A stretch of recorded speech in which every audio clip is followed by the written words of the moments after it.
Class 10 आपका जो chapter है, चैप्टर का नाम है आपका इलेक्ट्रिसिटी और चैप्टर नंबर है 12। ठीक है ना। ये चैप्टर है आपका आगे आने वाले फ्यूचर के लिए बहुत बेटर चैप्टर है ये इलेक्ट्रिसिटी। आपने पिछले क्लासेस में भी पढ़ा होगा इसके बारे में। तो ये सबसे पहले हम लोग बात करेंगे कि इलेक्ट्रिसिटी होता क्या है। ठीक है, इसमें कौन कौन से टॉपिक्स हैं जो आपको पढ़ने हैं, कौन कौन से टॉपिक जो आपके लिए इंपॉर्टेंट टर्म्स हैं वो मैंने कुछ मेंशन किया है, अभी और बाकी हैं। तो पहले जितना मेंशन किया उन टॉपिक्स को हम लोग पढ़ेंगे डीपली कि क्या चीज होता है और हमें कैसे इसको लर्न करना है। ठीक है, तो बात करेंगे। ये चैप्टर का नाम आपको मैंने बता दिया, इलेक्ट्रिसिटी चैप्टर है। इस चैप्टर में सबसे पहले आपको पढ़ना है इलेक्ट्रिक करंट। इलेक्ट्रिक करंट होता क्या है। फिर नेक्स्ट टॉपिक है आपका पढ़ना है potential difference and electric current. ठीक है ना, यानी पोटेंशियल डिफरेंस और इलेक्ट्रिक करंट दोनों को पढ़ना है इसके साथ में। ठीक, फिर आपका सबसे इंपॉर्टेंट लॉ है, कुछ लॉज भी होती है। उस लॉज में आपका ओम्स लॉ, जैसे आपने पिछले चैप्टर में स्नेल्स लॉ और रिफ्लेक्शन लॉ ये पढ़ा था, इसी तरीके से यहाँ पर है आपका ओम्स लॉ जो इलेक्ट्रिक करंट के लिए है। इसके कुछ इंपॉर्टेंट फॉर्मूलेस होंगे। फिर रेजिस्टेंस क्या होते हैं। अभी सारी टॉपिक्स आपको कुछ बिल्कुल नई लग रही होगी, लेकिन जब समझाऊंगा तो आपको सब समझ आएगा। फिर सीरीज कॉम्बिनेशन क्या होता है और पैरेलल कॉम्बिनेशन क्या होता है। ठीक है, तो क्लास अब हम लोग ज्यादा डिस्कस करना स्टार्ट करते हैं। सबसे फर्स्ट टॉपिक पर we talk about the electric current. ठीक है ना, करंट क्या होता है। आपने करंट के बारे में तो पहली बार सुन रहे होंगे, करंट होता क्या है। तो अगर इसका एक सिंपल सा डिफिनेशन देखें करंट के लिए, करंट का, तो जहां पर आता है करंट वहां यानी कहने फ्लो ऑफ द चार्जेस, जो हमारे चार्ज होंगे, ठीक है ना, उनका जो फ्लो होता है वही हमारा होता है करंट। फॉर एग्जांपल अगर एक वायर में देखता हूं तो वायर में आपको क्या होता है, जहां से स्विच होती है वहां से हम लोग का कनेक्शन होता है, जहां से इलेक्ट्रिक करंट आ रहा होता है उसको हमने ऑन किया, तुरंत उसमें चार्जेस दौड़ने लगते हैं और जो हमारे होम अप्लायंसेस है जो उससे थ्रू हो रहा है वो अपना काम करना स्टार्ट कर देता है। तो ये करंट क्या होता है, तो करंट का मतलब ये है कि उसमें इलेक्ट्रॉन का जो फ्लो होता है। देखिए टॉपिक का क्या नाम है, इलेक्ट्रिक। ठीक है ना, इलेक्ट्रिक करंट। ठीक है ना, तो जो इलेक्ट्रिक का मतलब होता है इलेक्ट्रॉन। ठीक है ना, तो आपको पता है इलेक्ट्रॉन में क्या होता है, एक पॉजिटिव चार्ज एक नेगेटिव चार्ज। तो हमेशा क्या होता है, नेगेटिव चार्ज जो है पॉजिटिव की तरह बढ़ता है। तो जब हमारे चार्जेस फ्लो करना स्टार्ट कर देते हैं तो उसी को हम लोग बोलते हैं करंट। तो flow of charges is called an current. Flow of charges is called an current. अब चार्जेस क्या होते हैं, ठीक है ना, तो अगर हम लोग कहते हैं तो चार्जेस को Q से डिनोट करते हैं। ठीक है ना, और होता क्या है, Q is equal to N into E। ठीक है, N for number of electron, ठीक है ना, number of electron, E for electron हो गया। ठीक है, तो ये हमारा Q इज इक्वल टू, ये इसको हमेशा पॉजिटिव चार्ज होती है। आपने तो पिछले क्लासेस में भी पढ़ा होगा। ठीक है ना, चार्जेस दो तरह के होते हैं, पॉजिटिव चार्ज एक नेगेटिव चार्ज, और हमेशा जो है नेगेटिव चार्ज पॉजिटिव चार्ज की तरह मूव करता है। ठीक है ना, तो जो इलेक्ट्रिक करंट है ये चार्जेस किसी भी उसमें अप्लायंसेस में, और जब इलेक्ट्रिक चार्जेस रनिंग करने लगते हैं तो उसी को बोलते हैं हम लोग क्या, इलेक्ट्रिक करंट। डेफिनेशन में अगर आप लिखेंगे तो आप लिख देंगे इलेक्ट्रिक करंट जिसमें फ्लो ऑफ द चार्जेस है, जिसमें चार्जेस क्या करे, फ्लो करे। ठीक है ना, वो कहलाता है हमारा इलेक्ट्रिक करंट। नेक्स्ट टॉपिक आता है potential difference and electric current. Potential क्या है, क्षमता। ठीक है ना, तो पोटेंशियल को हम लोग V से डिनोट करते हैं, वोल्टेज। ठीक है ना, तो इलेक्ट्रिक करंट में जो भी हमारा पोटेंशियल होता है किसी भी चार्ज को इधर से उधर ले जाने में जो भी वो लगता है उसको कहते हैं हम लोग पोटेंशियल।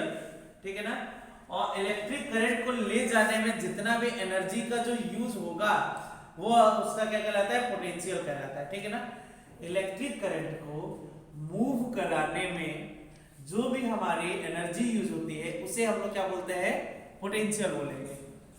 नेक्स्ट टॉपिक है ओम्स लॉ। ओम्स लॉ एक ओम्स एक साइंटिस्ट थे जो इन्होंने इलेक्ट्रिक करंट पर रिसर्च किया था, बाकी सब चीजों पर रिसर्च किया था। इस रिसर्च के तहत उन्होंने अपने एक लॉ दिया था इस करंट के लिए, ठीक है ना। उन्होंने ये बोला था कि जो हमारा किसी भी अप्लायंस में या किसी भी चीज में अगर इलेक्ट्रिक करंट जो दौड़ती है, ठीक है ना, तो उसमें क्या होता है, करंट जो होता है V is directly proportional to I, ठीक है ना। यानी वोल्टेज जो होता है इसके करंट का डायरेक्टली प्रोपोर्शनल होता है। यानी वोल्टेज बढ़ेगा तो करंट भी बढ़ेगा, करंट बढ़ेगा तो वोल्टेज बढ़ेगा। करंट बढ़ाने का मतलब ही है कि वोल्टेज भी बढ़ना है। तो इसके अकॉर्डिंग इन्होंने ये भी बोलता था V इज इक्वल टू इस रेजिस्टेंस, इसको R पर हटा दे तो I R हो जाता है। ये इन्होंने ओम्स लॉ ने अपने उसमें दिया था, इसका डेफिनेशन भी है, ठीक है, आपके बुक्स में दिए गए इसके डेफिनेशन। तो ये आपको याद रखना है, इससे फॉर्मूले को यूज होगा। फिर होता है रेजिस्टेंस। रेजिस्टेंस क्या होता है, हिंदी में इसको अवरोध बोलते हैं, ठीक है ना। रेजिस्टेंस होता है किसी भी चीज में चार्जेस को फ्लो होने में जो रुकावट डाले उसे बोलते हैं हम लोग रेजिस्टेंस। तो जितने भी अप्लायंसेस, जितने भी वायर होते हैं, सब में कुछ ना कुछ रेजिस्टेंस होता है, ठीक है ना। जो चार्ज को फ्लो होने में रोके उसे क्या बोलते हैं हम लोग, रेजिस्टेंस। अब एक छोटा सा एग्जांपल देकर बताता हूं मैं। जैसे अगर मान लीजिए आपका ये सर्किट है, आपको इसमें सर्किट वगैरह के बारे में पढ़ना है, ठीक है। ये हमारा लाइट है, ठीक है। आपने देखा होगा वोल्ट लिखा होता है, वॉट लिखा होता है, इसमें वॉट लिखा होता है लाइट में, इतने वॉट का है, ठीक है। तो इसकी एक क्षमता होती है कि कितने एम्पियर की इसमें करंट चाहिए। देखिए करंट को हम लोग एम्पियर में मेंशन करते हैं, तो इसकी एक क्षमता होती है कितने एम्पियर का हमें करंट चाहिए। तो उसके अकॉर्डिंग जब बात करेंगे एम्पियर में, मान लीजिए इस बल्ब को ग्लो करने, ग्लो मींस जलने के लिए 1 एम्पियर का करंट चाहिए, ठीक है ना। और जो हम यहाँ बैटरी लगा रखे हैं, बैटरी वहां से जो करंट फ्लो होगा कहीं ज्यादा एम्पियर का होगा। मान लीजिए यहाँ से 5 एम्पियर का करंट फ्लो हो रहा है, ठीक है ना, इस वायर के थ्रू इस बल्ब को जलाने के लिए। लेकिन जब 5 एम्पियर का करंट यहाँ जाएगा तो ये क्या हो जाएगा, ब्लास्ट हो जाएगा, ठीक है ना।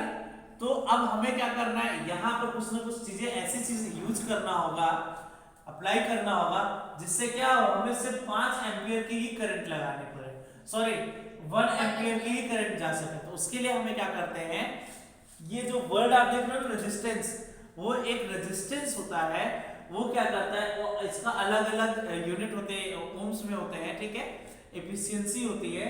तो उतने एफिशिएंसी का हम लोग रेजिस्टेंस लगा देते हैं, जो क्या करते हैं, फ्लो ऑफ इसके जो चार्जेस है उनको रोक देती हैं। और क्या होगा, मान लीजिए हमने एक पर्टिकुलर एम्पियर का के रोकने के लिए जितना चाहिए था उतने कैपेसिटी के हमने यहाँ पर लगा दिया, क्या कहते हैं, रेजिस्टेंस लगा दिया।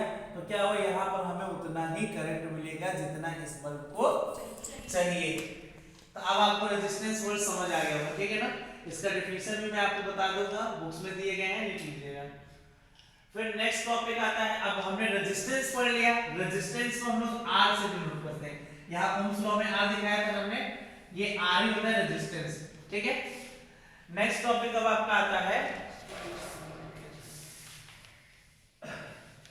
Combination, series combination and parallel combination, ठीक है ना।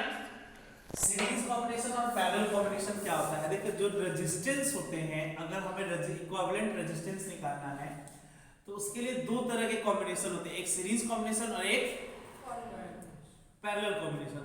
सीरीज कॉम्बिनेशन का मतलब ये है, जैसे मान लीजिए हमारा, हम चेक करते हैं कि जो हमारा अप्लायंस है, जो भी चीज है, उसमें रेजिस्टेंस का कॉम्बिनेशन कैसे है, ठीक है। तो सीरीज में इस तरीके से होता है,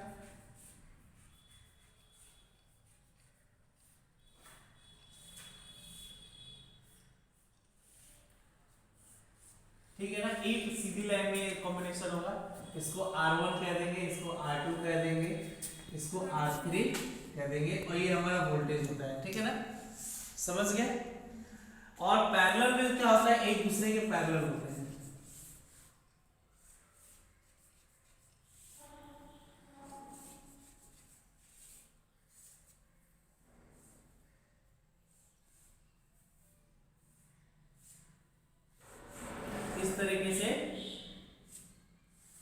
पैरेलल में होते हैं, ठीक है ना। इसका अगर हम लोग क्या कहते हैं इक्विवेलेंट रेजिस्टेंस निकालना होता है तो जो फॉर्मूला यूज करते हैं सीरीज के लिए R is equal to R1 plus R2 plus R3 और इसका यूनिट होता है ओम, इस तरीके से सिंबल होता है, ठीक है। अगर क्या कहते हैं आपको उसमें निकालना हो पैरेलल में तो 1 upon R is equal to 1 upon R1 plus 1 upon R2 1 upon R3 जितने भी रेजिस्टेंस होंगे, ठीक है। एक टॉपिक आप याद रखिए जो सीरीज में होता है वो रेजिस्टेंस हमेशा बढ़ता है और पैरेलल में क्या होता है हमेशा कम होता है। ये आपके मेन टॉपिक्स है, ठीक है। अभी मैंने थोड़ा सा इसमें डिस्क्राइब किया है सिर्फ, अब आपको इसके डिफिनेशंस होंगे जो मैं आपको बता दूंगा सारी चीजें, तो आपको कैसे लर्न करना है आपको नेक्स्ट टॉपिक में बता देंगे, ठीक है।